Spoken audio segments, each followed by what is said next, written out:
Cuenta una vieja leyenda que tiene orígenes en el siglo pasado, que las mujeres de Atlisco, un hermoso poblado pintoresco en el estado de Puebla, presurosas, se apuraban a encerrarse en cuanto caía la noche.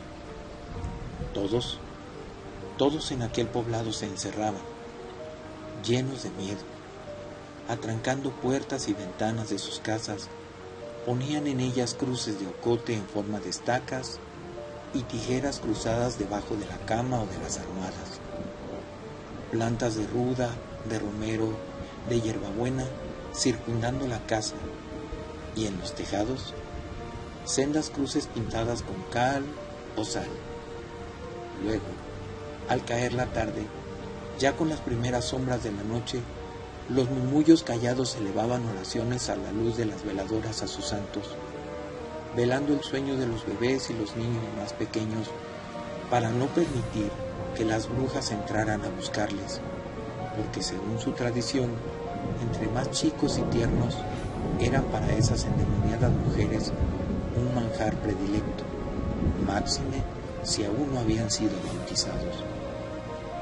Una a una, en cada casa, a la luz trémula de las velas, las mujeres oraban toda la noche, en especial cuando la luna llena iluminaba el cielo, mientras los hombres montaban una silenciosa guardia armados con machetes, con cuchillos, con aquello que tenían para trabajar y que por las noches usaban para protegerse.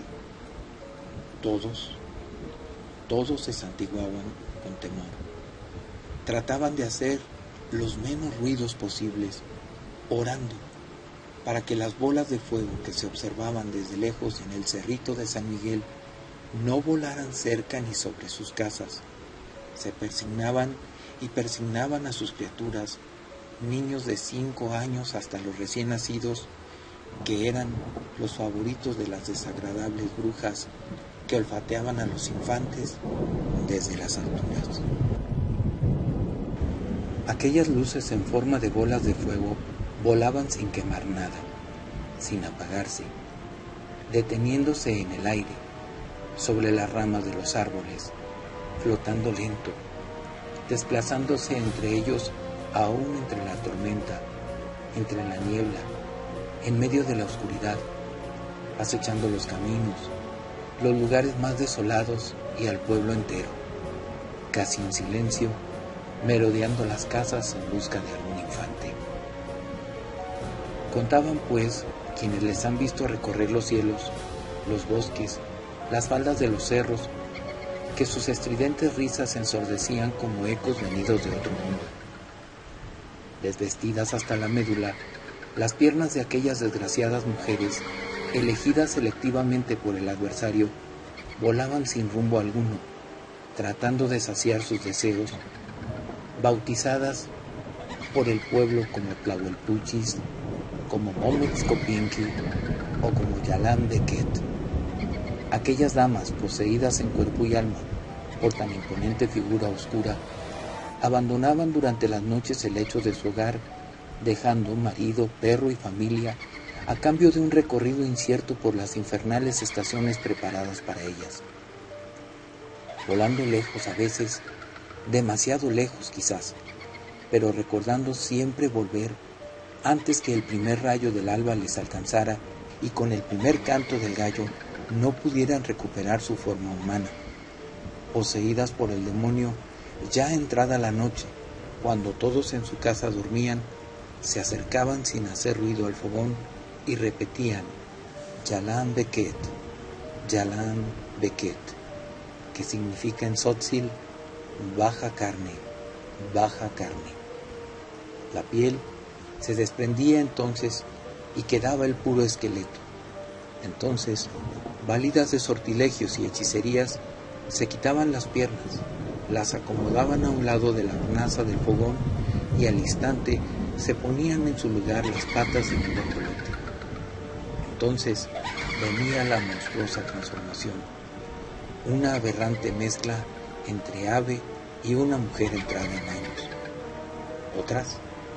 Otras montaban en sus escobas hechas con ramas secas y embadurnadas de ungüentos asquerosos aligeraban su peso y salían volando por las puertas o las ventanas camino al cerro de San Miguel.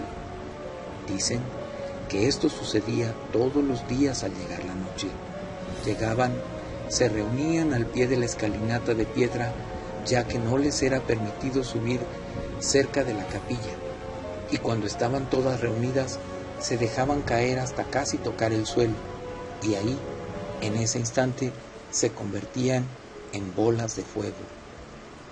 Por un periodo de unas 3 horas o quizás más, y deambulaban por todo el pueblo, desde el barrio de San Juan de Dios, instalado a los pies del cerro de San Miguel, y hasta 5 cuadras del zócalo de la ciudad, era posible observar volar a la bruja.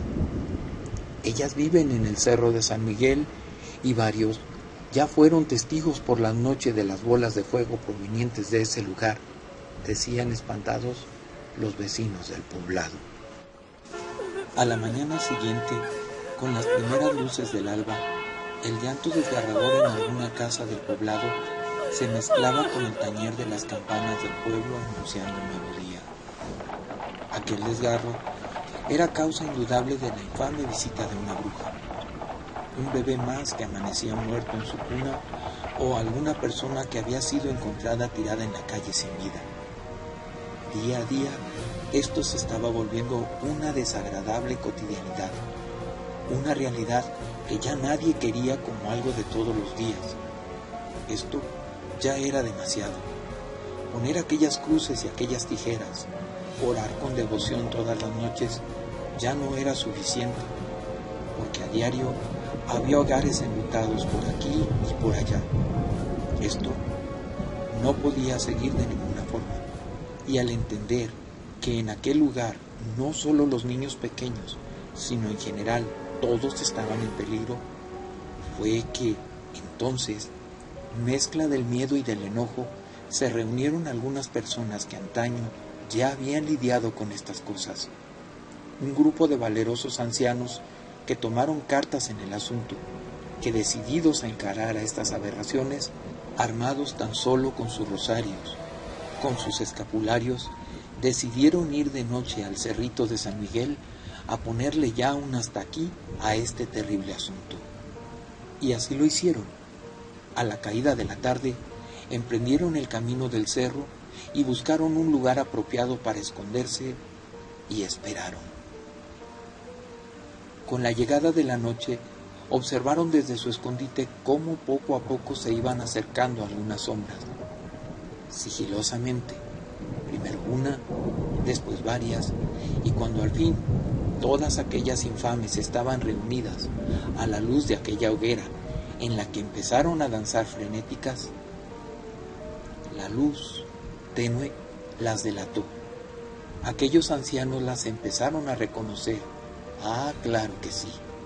Aquella de allá era fulana de tal. Aquella otra vivía en las afueras del pueblo. La otra, la de más allá, nunca se le veía de día en las calles. Y así, una a una, fueron sabiendo quiénes eran. Entonces, todo tuvo lógica en aquel momento, y sin demorar ni un instante más, se arrojaron sobre aquellas malvadas mujeres y las atraparon. Algunas de ellas, viéndose descubiertas, quisieron escapar, lanzándose como otras veces lo habían hecho, pero al no surtir efecto su conjuro, encontraron una horrible muerte al caer desde aquella altura al vacío. No pudieron convertirse en bolas de fuego y simplemente fueron a estrellarse de lleno con las piedras del fondo. Otras fueron detenidas, pero no se sabe con certeza qué fin tuvieron. Pero hasta entonces, y solo entonces, pudo detenerse aquella pesadilla que noche a noche se repetía. Atlisco siguió su camino. Vino la modernidad y con ella la ciudad empezó a industrializarse, a cambiar. Vino el auge del pueblo y poco a poco aquellos incidentes fueron perdiéndose en la noche de los tiempos. Sin embargo, las personas de aquellos ayeres del pueblo procuraban ya no subir al cerro después que caía la noche, porque aún, después del paso de muchos años, Las personas seguían comentando que de vez en vez todavía se llegaba a ver el cansado vuelo de una bola de fuego flotando en las laderas del cerrito, como señal de que aquellas mujeres no se habían ido del todo, que las brujas todavía estaban ahí, acechando en la oscuridad, esperando su momento.